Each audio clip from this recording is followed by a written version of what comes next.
Sameer Wankhede NCB के एक तेज तर्रार officer, जिनका नाम आज मुंबई की सियासत और फिल्मी दुनिया में काफी चर्चित है।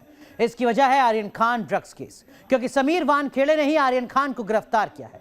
पूरे मामले की जांच कर रहे हैं, लेकिन अब समीर वानखेड़े खुद सवालों के घेरे में आ चुके हैं, क्योंकि समीर वानखेड़े पर करप्शन जैसे गंभीर आरोप लगाए जा रहे हैं। ये आरोप एक स्वतंत्र गवाह ने लगाए हैं। तो महाराष्ट्र सरकार के मंत्री नवाब मलिक ने एक सर्टिफिकेट जारी करते हुए दावा किया है कि समीर वानखेड़े ने अपनी जाति और धर्म की सच्चाई छिपाई है। अब एनसीबी ने समीर वानखेड़े पर लगे आरोपों की जांच शुरू कर दी है।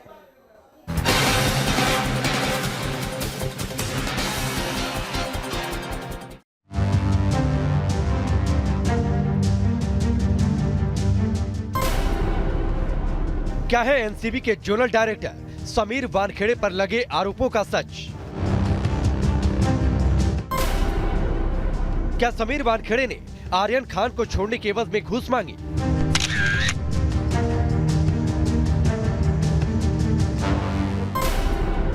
क्या समीर वानखेड़े ने अपनी जाति और धर्म की सच्चाई छिपाई है? क्या आर्यन खान केस की जांच में रुकावट डालने के लिए समीर वानखेड़े को टारगेट किया जा रहा है? एफिडेविट कोर्टामध्ये दिलेला आहे बघा, तो एफिडेविट ऑलरेडी झालं ते जे सांगायचं तो आप दिल्ली में पूछिए। Thank you. नहीं अभी नहीं आपको। मुंबई ड्रग्स केस में शाहरुख खान के बेटे आर्यन खान की गिरफ्तारी के बाद एनसीबी के जो तेज तर्रार अफसर समीर वानखेड़े चर्चा के केंद्र में आए, उसी अफसर पर अब गंभीर आरोप लग रहे हैं। किरण गोसावी के बॉडीगार्ड रहे प्रभाकर सैल ने एक हलफनामे में आरोप लगाया है कि गोसावी ने आर्यन खान को छोड़ने के लिए 25 करोड़ रुपए की मांग की थी और गोसावी ने यह मांग समीर वानखेड़े के कहने पर की थी। प्रभाकर सैल ने आरोप लगाया कि एनसीबी ने आर्यन खान को छोड़ने के एवज में कुछ पैसों की मांग की थी और इससे जुड़ते हुए जो बातचीत हुई थी उसने सुनी थी। और इस किस्म के आरोपों के बाद जैसे इस किस्म से खलबली सी मच गई और वानखेड़े जो हैं वो सवालों के दायरे में आ गए थे। किरण गोसावी वही शख्स है जिसका फोटो क्रूज पर आर्यन खान के साथ सामने आया था। इसका एक वीडियो भी वायरल हो रहा है। दावा किया जा रहा है कि यह वीडियो एनसीबी दफ्तर का है, जिसमें गोसावी आर्यन खान के मोबाइल पर किसी से बातचीत करवा रहा है। हालांकि वीडियो में बातचीत का मजमून साफ नहीं है, लेकिन प्रभाकर ने समीर वानखेड़े पर जो आरोप लगाए हैं उसके बाद समीर वानखेड़े की मुश्किलें बढ़ गई हैं। कॉर्डेलिया क्रूज ड्रग्स मामले में जांच के मुख्य कर्ता धर्ता रहे समीर वानखेड़े अब खुद जांच के दायरे में हैं। नारकोटिक्स कंट्रोल ब्यूरो यानी एनसीबी ने उन्हें दिल्ली तलब किया है। तलब इसलिए ताकि उन पर लगे आरोपों की जांच हो सके, उनकी इंक्वायरी की जा सके। एनसीबी ने अपने ही अफसर पर लगे आरोपों की जांच शुरू कर दी है। जांच के लिए दिल्ली एनसीबी की 3 सदस्यों वाली टीम मंगलवार को मुंबई जाएगी। सूत्रों के मुताबिक एनसीबी की टीम में एनसीबी के डिप्टी डीजी ज्ञानेश्वर सिंह शामिल होंगे। इसके अलावा एनसीबी टीम में 2 इंस्पेक्टर भी होंगे। ये टीम समीर वानखेड़े पर लगे भ्रष्टाचार के आरोपों की जांच करेगी। इस पर टिप्पणी करना उचित नहीं रहेगा। किसी भी अधिकारी या किसी भी व्यक्ति विशेष के बारे में अभी जांच शुरू होनी है। जैसे जैसे जांच आगे बढ़ेगी हम आपको इसके बारे में सूचित करेंगे। आर्यन खान केस की जांच कर रहे समीर वानखेड़े पर सवाल उठने लगे तो वो एनडीपीएस कोर्ट में पेश हुए। कोर्ट में समीर वानखेड़े ने हलफनामा दाखिल कर कहा कि जांच को भटकाने की कोशिश की जा रही है, इसीलिए मुझे निशाना बनाया जा रहा है। मैं अपने खिलाफ लगाए जा रहे आरोपों की हर तरह से जांच के लिए तैयार हूँ। तो आप दिल्ली में पूछिए। Thank you. नहीं अभी नहीं आपको। इससे पहले वानखेड़े ने मुंबई पुलिस कमिश्नर को चिट्ठी लिखकर अपने खिलाफ किसी तरह की कानूनी कार्रवाई रोकने की मांग की है। चिट्ठी में लिखा है कि मैं समीर वानखेड़े हूँ, वर्तमान में एनसीबी जोनल डायरेक्टर के रूप में अपनी सेवाएं दे रहा हूँ। मुझे पता चला है कि कुछ अज्ञात लोग गलत तथ्यों के जरिए मुझे झूठा फंसाने की कोशिश कर रहे हैं। मेरे खिलाफ साजिश के तहत कानूनी कार्रवाई की योजना बनाई जा रही है। उप महानिदेशक मुथा अशोक जैन ने पहले ही इस मामले को आवश्यक कार्रवाई के लिए एनसीबी के महानिदेशक को भेज दिया है। मीडिया में कुछ लोगों द्वारा मुझे जेल में भेजने और मेरी गिरफ्तारी जैसी बातें बोली जा रही है। मेरी आपसे अपील है कि गलत तथ्य और गलत इरादों के जरिए लगाए गए आरोपों के दम पर आप कोई कानूनी कार्रवाई न करें। समीर वानखेड़े ही वो अफसर है जिसने आर्यन खान को क्रूज ड्रग्स केस में गिरफ्तार किया है और इसी मामले में वो अनन्या पांडे से भी पूछताछ कर चुके हैं। ऐसे में समीर वानखेड़े पर आरोप लगे तो मुंबई से लेकर दिल्ली तक हड़कंप मच गया।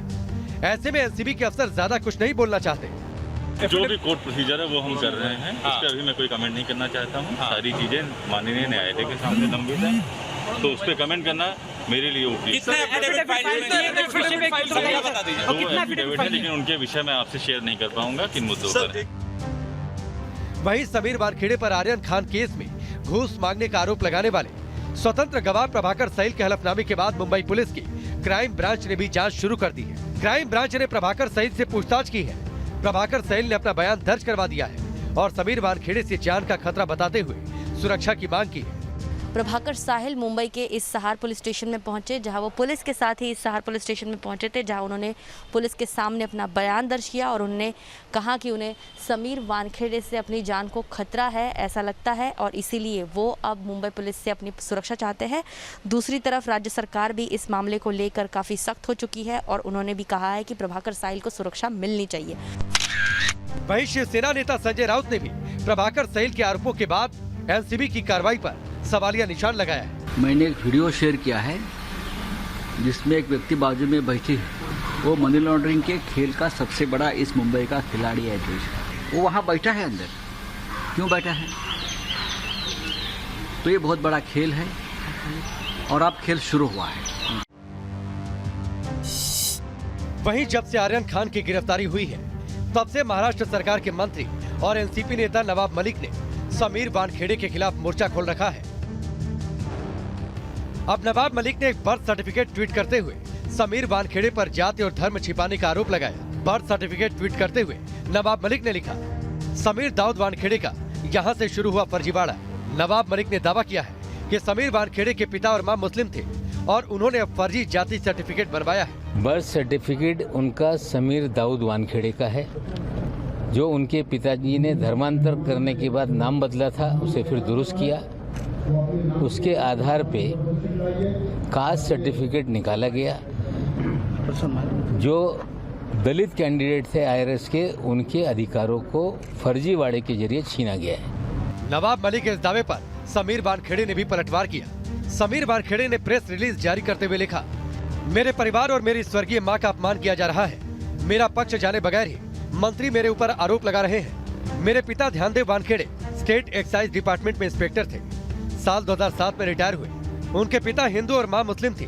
वो दो अलग कम्युनिटी से आते थे और उनकी मिली विरासत पर मुझे गर्व है। हालांकि नवाब मलिक ने कथित बर्थ सर्टिफिकेट जारी कर जो दावा किया है उसका आर्यन खान केस से कोई कनेक्शन नहीं है, लेकिन घूस का जो आरोप लगाया गया है उसने जरूर समीर वानखेड़े को कटघरे में खड़ा कर दिया है, जिसका सच जांच के बाद सामने आएगा। मुंबई से विकास श्रीवास्तव के साथ टीम न्यूज नेशन। तो इस वक्त के क्या कुछ अपडेट है समीर वानखेड़े मामले में, सीधा रुख करते हैं मुंबई का हमारी सहयोगी ज्योत्सना हमारे साथ जुड़ चुकी हैं, जो लगातार इस मामले को कवर कर रही हैं। ज्योत्सना, मुश्किलें बढ़ती नजर आ रही हैं समीर वानखेड़े की, इस वक्त की क्या कुछ अपडेट?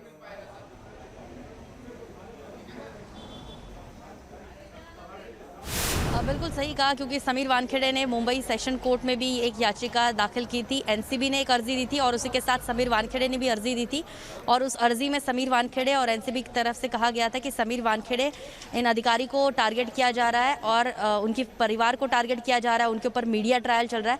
इस तरह का एक लिखते हुए अर्जी समीर वानखेड़े और एनसीबी ने मुंबई सेशन कोर्ट में दी थी, लेकिन मुंबई सेशन कोर्ट में समीर वानखेड़े की ये अर्जी खारिज कर दी गई है। सेशन कोर्ट का कहना है कि नथिंग ऑन मेरिट, मतलब ये मामला जो है वो अभी मुंबई हाई कोर्ट में है, इसीलिए अब आपको जो भी अपना पक्ष रखना है, जो भी इस बारे में आपको बात करनी है, समीर वानखेड़े और एनसीबी अधिकारी अब मुंबई हाई कोर्ट में जाए।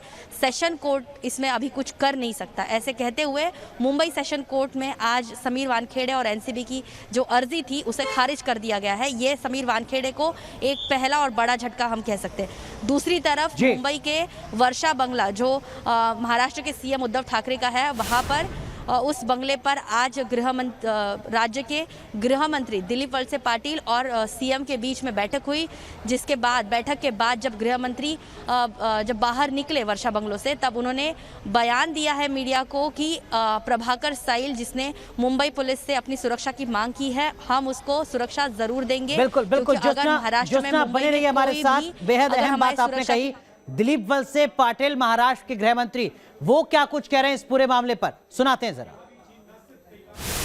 नहीं, उन्होंने जो सिक्योरिटी की डिमांड की थी उसके बारे में उनको कल से सिक्योरिटी दी गई है और हम इस राज्य के प्रत्येक व्यक्ति के संरक्षण के लिए काम करेंगे। तो महाराष्ट्र के गृह मंत्री को तो आपने सुना, लेकिन मामला जुड़ा हुआ है आर्यन खान से, मामला जुड़ा हुआ है अनन्या पांडे से। आर्यन और अनन्या के मामले में क्या कुछ अपडेट रही आज की, क्या कुछ होना है कल, बताते हैं आपको।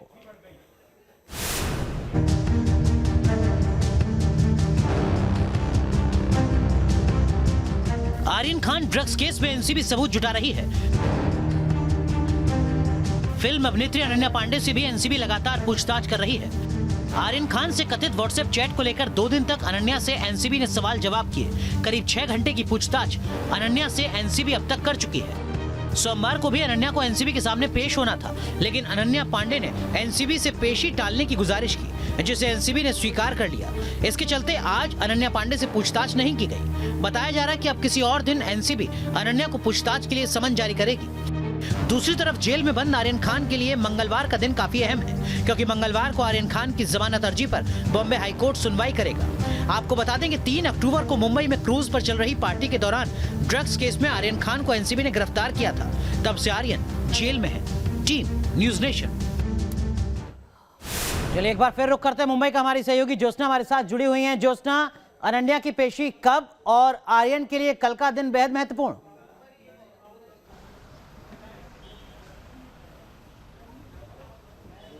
जी बिल्कुल सही, क्योंकि अनन्या पांडे का भी नाम इस व्हाट्सएप चैट में आया था, जिसके बाद अनन्या पांडे को भी एनसीबी ने तलब किया था और अनन्या पांडे की भी जांच की गई थी। उनसे जानकारी लेने की कोशिश की थी। अनन्या पांडे का मोबाइल और उनका जो लैपटॉप है वो भी मतलब जांच पड़ताल के लिए दिया गया है। दूसरी तरफ आर्यन खान के लिए कल का दिन बहुत बड़ा होगा, क्योंकि कल उनके ज़मानत याचिका पे जो है वो सुनवाई होगी। कल उनको ज़मानत मिलती है कि नहीं मिलती है, ये जानना बहुत ज़रूरी होगा, क्योंकि आज जो आर्यन खान है उनसे मिलने गौरी खान, उनकी माँ जो है वो आर्थर रोड जेल में आने वाली थी, लेकिन वो आज किसी कारणवश नहीं आई। तो कल के लिए आर्यन खान और पूरे शाहरुख खान परिवार के लिए बहुत अहम होगा कि आर्यन खान को जमानत मिलती है कि नहीं। दूसरी तरफ जो है केस को रोज राजनीतिक तुल तो अभी ये पकड़ लिया है ये केस, अब रोज नए नए मोड़ जो है इसमें सामने आ रहे हैं, क्योंकि अभी दूसरी तरफ आर्यन खान की जमानत, तो एक तरफ ये भी देखना होगा कि समीर वानखेड़े अब इस पूरे मामले में अपना, क्योंकि उनकी भी इंक्वायरी एक तरफ से वो खुद सवालों के घेरे में आ चुके हैं, इसलिए उनकी भी इंक्वायरी करने वाला खुद सवालों के कटघरे में है। क्या कुछ एक्शन या क्या कुछ संभावना, क्या कुछ विकल्प समीर वानखेड़े को लेकर बनते हैं, ये भी देखना होगा। बहुत बहुत शुक्रिया ज्योत्सना आपका जुड़ने के लिए। हर अपडेट न्यूज नेशन आप तक पहुंचाता रहेगा।